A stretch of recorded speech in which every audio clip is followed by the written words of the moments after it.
आखिर ऐसा कौन सा पाप किया अमेरिका ने जिसके लिए अमेरिकी राष्ट्रपति को माफी मांगनी पड़ी। आखिर एक इंडियंस के गांव जाकर, इंडियंस के इलाके में जाके एक ऐसे स्कूल के लिए जिसने वहां पर आज तक का सबसे काला कारनामा किया, उस स्कूल के लिए माफी मांगनी पड़ी अमेरिकी राष्ट्रपति जो बाइडेन को। आखिर क्या हुआ था और ये इंडियन लोग हैं कौन? इसे आप हमारी इंडिया से कंफ्यूज मत कीजिए। ये असल में वो पॉपुलेशन है जो वहाँ की नेटिव अमेरिकन पॉपुलेशन है, यानी वो लोग जो अमेरिका में सदियों से रह रहे हैं और उनके साथ जो दुर्व्यवहार किया गया सदियों तक, आखिरकार अमेरिकी राष्ट्रपति ने अपने उन लोगों से जो वहाँ के मूल निवासी थे उनसे माफ़ी मांगी। आखिर हुआ क्या था अमेरिका में, जरा ये जानते हैं। देखिए, जिन अमेरिकन को आप देख रहे हैं आज वो यूरोपियंस हैं। जो आपको वाइट्स दिखते हैं मेजरली, वो ऐसे लोग हैं जो यूरोप से वहाँ पहुंचे, और असल में उस जगह पर जो पहले से कोई रह रहा था वो थे नेटिव अमेरिकन, वहाँ की ट्राइबल पॉपुलेशन। ये पॉपुलेशन वहाँ सदियों से थी और हुआ यूँ कि इन्हें अमेरिकन इंडियन कहना शुरू कर दिया गया। ये ट्राइबल पॉपुलेशन थी, आदिवासी लोग थे, प्रकृति के साथ समन्वय में अपना जीवन व्यतीत करते थे। यूरोपियंस के आने से पहले सदियों तक ये वहाँ पर थे। और हुआ ये कि जब कोलंबस निकले इंडिया की तलाश में, तो उन्हें इंडिया तो नहीं मिला, लेकिन वो पहुँच गए नॉर्थ अमेरिका। कोलंबस की तलाश गलती से उसे ले आई अमेरिका के इस कॉन्टिनेंट पे जो अभी तक छुपा हुआ था पूरी दुनिया से। और यहाँ पहुँचकर उसने जिन लोगों को देखा, उन्हें कहा ये तो इंडियंस हैं, क्योंकि हमने इंडिया को ढूंढ लिया है। तो उन्होंने, जो यहाँ ट्राइबल लोग थे, आदिवासी लोग थे, उन्होंने इसे इंडियन कहना शुरू किया और ये मान लिया कि इलाका इंडिया है, लेकिन असल में वो इंडिया था नहीं। वो एक ऐसी ज़मीन थी जिसको अभी तक किसी ने डिस्कवर नहीं किया था, नॉर्थ अमेरिका। और यहाँ जो लोग मूल निवासी थे उसके बाद से उन्हें वो इंडियन ही कहने लग गए। हालांकि बाद में उन्हें पता लगा ये इंडिया नहीं है, पर एक बार जो बोल दिया सो बोल दिया, वो इनको इंडियंस ही कहने लग गए। और उसके बाद से इन्हें अमेरिकन इंडियन कहना शुरू कर दिया गया। और ये असल में वहाँ के नेटिव अमेरिकन है जो वहाँ पहले से रहा करते हैं। कोलंबस के आने तक यहाँ पर कोई यूरोपियन नहीं था, जिसे आप वाइट पॉपुलेशन कहते हैं, कॉकेशियन पॉपुलेशन कहते हैं, वो यहाँ नहीं थी। समय के साथ लगातार और सारी जनसंख्या यूरोप से शिफ्ट होकर यहाँ आने लग गई, क्योंकि यहाँ का तापमान लगभग यूरोप जैसा था और उन्हें ऐसा लगा कि यहाँ पर वो अपना जीवन व्यतीत कर सकते हैं। बहुत सारे रिसोर्सेज हैं यहाँ। उन्होंने आकर सबसे पहले ये किया कि जो नेटिव अमेरिकन आदिवासी थे, इन्हें हंट करना शुरू किया। पूरे नॉर्थ अमेरिका से इन्हें पकड़ पकड़ के मारा जाने लग गया। और क्योंकि ये उनकी कहा सुनी करने को तैयार नहीं थे, तो यहाँ काम करने के लिए, ज़बरदस्ती काम करवाने के लिए वो अफ्रीका से स्लेव लेबर यानी गुलाबों को लेकर आने लग गए। गुलामी की शुरुआत हुई और अफ्रीका से बहुत से स्लेव्स को यहाँ लाया जाने लग गया और नेटिव अमेरिकन्स को मारकर, स्लेव से काम करवाकर, जंगलों को हटाकर वहाँ उन्होंने अपना देश बनाना शुरू किया। और इसकी शुरुआत जब हुई थी तब वहाँ बहुत से नेटिव अमेरिकन्स थे जो लगातार वहाँ खत्म होते रहे। सदियों की लड़ाई एक समय वहाँ पहुँची जहाँ पर अमेरिका थोड़ा मॉडर्न भी हो चुका था और काफ़ी सारे यूरोपियन यहाँ सेटल हो चुके थे। उसके बाद तब भी एक बड़ी पॉपुलेशन थी नेटिव अमेरिकन्स की। तो क्योंकि वो आदिवासी थे और ट्राइबल थे, तो ये उनकी सुनने को तैयार नहीं थे। तो उनके बच्चों को उनसे छीन कर स्कूलों में डाला जाने लग गया और उनको उन स्कूल में मॉडर्न शिक्षा दी जाने लग गई। अमेरिकन वे ऑफ लाइफ सिखाना शुरू किया।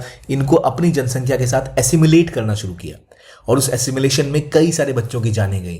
अपने माँ बाप से छीन कर छोटे छोटे 2-3 साल के बच्चों को लेके आया जाता था, बोर्डिंग स्कूल में डाला जाता था और वो पूरी ज़िंदगी वहीं गुजारते थे अपने कल्चर से अलग। और इन बोर्डिंग स्कूल्स में कई बच्चों की जानें गई। सोचिए, एक पूरी ऐसी ट्राइबल पॉपुलेशन जिनकी बच्चों को उनसे ज़बरदस्ती छीन के ले जाया गया, उनको अपने कल्चर से दूर रखा गया, उन्हें वो शिक्षा दी गई जिनसे उनको कोई मतलब नहीं था। उनकी अपनी हिस्ट्री उन्हें नहीं पढ़ाई गई, उन्हें नहीं बताया गया कि वो लोग क्या हैं, असल में वो क्या चीज़ों को मानते हैं, उनकी मान्यताएं क्या है, वो कैसी जीवन शैली जीते हैं, उनका इतिहास क्या है, उन्हें कुछ नहीं पढ़ाया गया। बल्कि उन्हें अमेरिका का एक नया सिस्टम बताया गया कि आप ऐसे जियो और ऐसे रहो और ऐसे बनो अमेरिकन।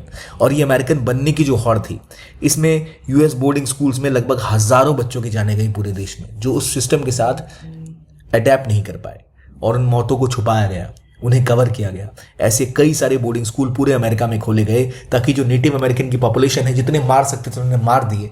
जब ज़माना आगे बढ़ गया 1960s तक ये स्कूल चलते रहे अमेरिका में, जहाँ पर वो ज़बरदस्ती बच्चों को यहाँ रखते थे और उनके साथ कई सारी शोषण की कहानियाँ सामने आई। उनके इतिहास को मिटाया गया, उनके राइट्स को हटाया गया।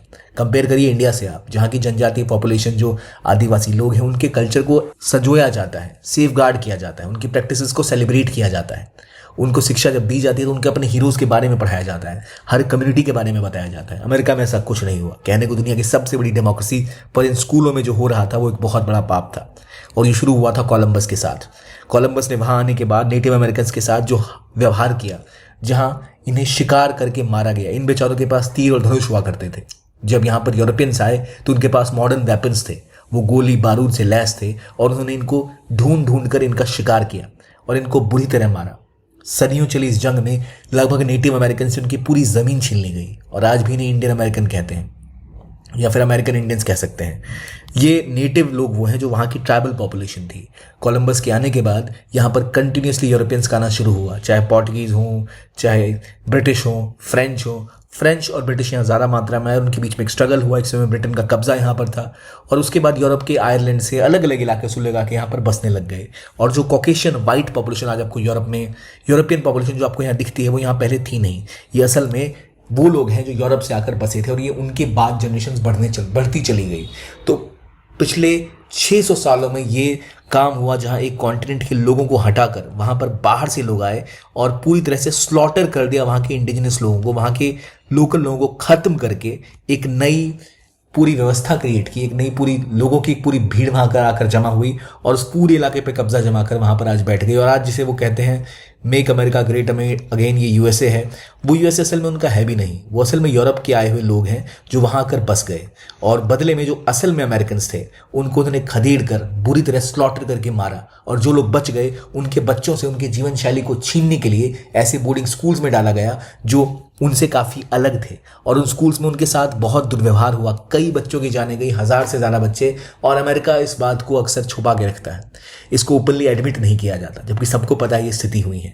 तब जाकर आज जो बाइडेन जो अमेरिका के राष्ट्रपति हैं वो जाकर माफ़ी मांग रहे हैं कि भाई हमसे जो हुई उसके लिए माफ़ी चाहते हैं और ये हमारे इतिहास पर एक काला धब्बा है। लेकिन ऐसा नहीं है कि जो बाइडेन को अचानक ये सब कुछ याद आया। कहानी ये है कि वहाँ की जो नेटिव अमेरिकन पॉपुलेशन है वो असल में धीरे धीरे इनकी पार्टी को वोट नहीं दे रही। हुआ ये है कि नेटिव अमेरिकन वहाँ पर एक स्ट्रॉन्ग वोटिंग शेयर भी रखते हैं और अमूमन वो डेमोक्रेटिक पार्टी को ही वोट देते थे, डेमोक्रेट्स को ही वोट दिया करते थे। लेकिन जो बाइडेन को इनका वोट का शेयर थोड़ा कम मिला था।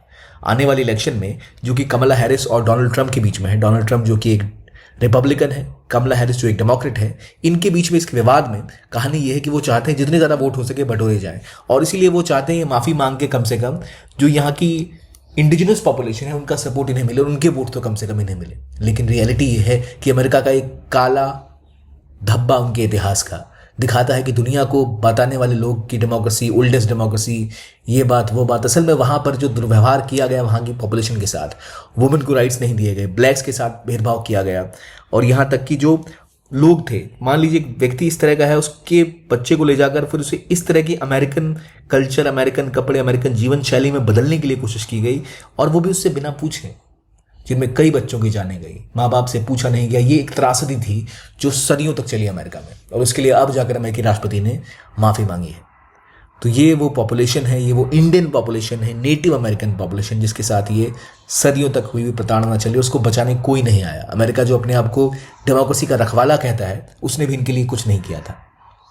तो आप इमेजिन करिए भारत में फिर भी, हालांकि हमारे जो ट्राइबल पॉपुलेशन है उनके साथ भी कई सारी समस्याएं, उनको कई सुविधाएं नहीं दी जाती, कई दिक्कतें हैं, पर कम से कम ये स्थिति कभी उनके साथ नहीं आई। ना हम चाहेंगे कभी ऐसी स्थिति आए और अमेरिका की इस पाप से हमें सीखने की ज़रूरत है कि हम भी ट्राइबल पॉपुलेशन को प्रोटेक्ट करें। ये था आज का वीडियो। आई होप आपको अच्छा लगा हो। Keep on watching Gyankosh and have a nice day.